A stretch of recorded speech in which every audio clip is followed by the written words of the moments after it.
every garden, park, worthy of this name, should have a fountain. The last work by Maurizio Cattelan that we are going to look at is a fountain. It's behind me, you can see it. It's follow the aesthetic codes of few works that lately have appeared in Maurizio Cattelan's work. More, I would say, classical sculpture, marble sculpture. We saw in the villa the 9 sculpture called Hall in Carrara marble. So that follows this tradition. This is a realistic classical sculpture, a man on a bench, portrait of a man on a bench.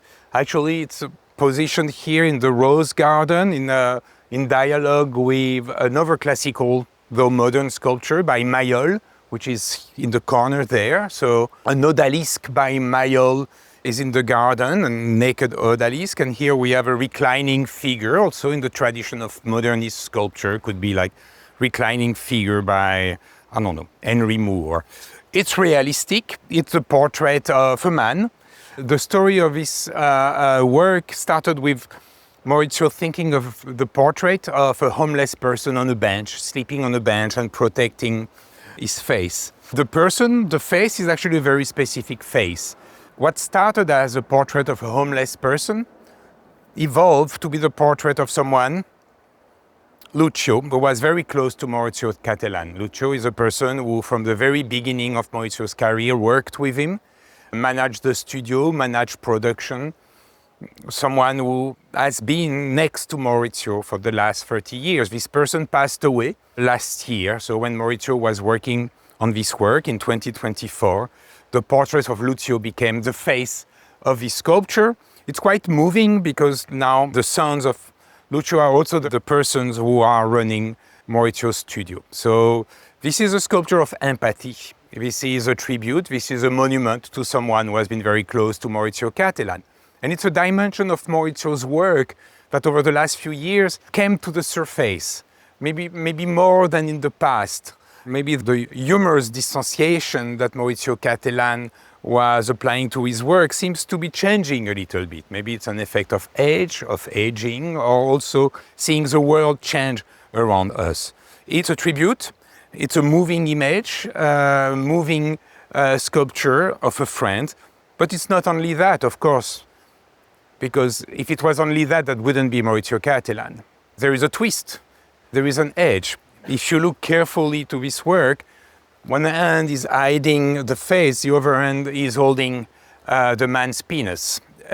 Because as he is there, he's urinating. It's a fountain. So the water, the fluids of life are still coming out of his body. So it's not a dead body, actually. It's a man sleeping. So Maurizio's friend is here with us forever, as long as the fluid will actually come out of his body. It's a fountain. There are many fountains in the history of art. When I saw this work, I thought of a very specific one, Italian artist associated with the Arte Povera movement, Alighiero Boetti, who did a self-portrait of himself with a garden hose above his head and slowly pouring water on his head.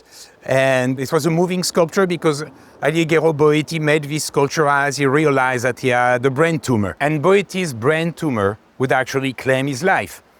Boetti's sculpture is not only a fountain. In the head, you had a heating system, which means that every time a drop of water would fall on Boetti's head, steam would come out. And accumulation of calcium would actually build up on the head. And this evaporation of water might signify the passing of time and the passing of life. So thinking of this sculpture also with the tongue-in-cheek spirit of Maurizio Cattelan, I thought of Boetti, I thought of Maurizio Cattelan's relationship with his respected ancestor, but I also thought of this sculpture in Brussels, in Belgium, of the little boy urinating, the man can piss, and all the fairy tale, the mythology of the man can piss, the lost boy that was found finally because people follow the stream of urine coming out of his body, and that led parents back to him. So all of that belongs to Maurizio Cattelan. The Mannequin piece, of course, relates to vernacular culture, very close to Cattelan, the world of childhood. But what this work tells us, as many work by Maurizio Cattelan, is basically what you see is never to be taken at face value. Like the finger, it's a decor. Everything is not exactly what you see. You have to question everything. It's a little bit like this famous drawing associated with the philosopher Wittgenstein, the rabbit duck. When you look at it, you see a rabbit, but you also see a duck. The duck is a rabbit, the rabbit is a duck, and it means that the perception of what is in front of you might not match the reality of what it is. So Maurizio Cattelan's work, like Wittgenstein, rabbit duck, is a warning. Be careful of what you see.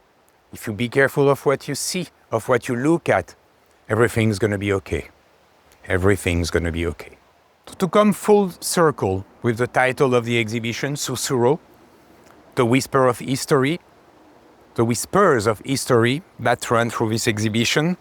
This exhibition, Maurizio Cattelan's work, is a work of an oracle that we should listen, we should pay attention to, as he's inviting us to pay attention to every sign, every images, every icons that surround us. And again, like the Wittgenstein rabbit duck, not take everything we see, not take everything we hear at face value.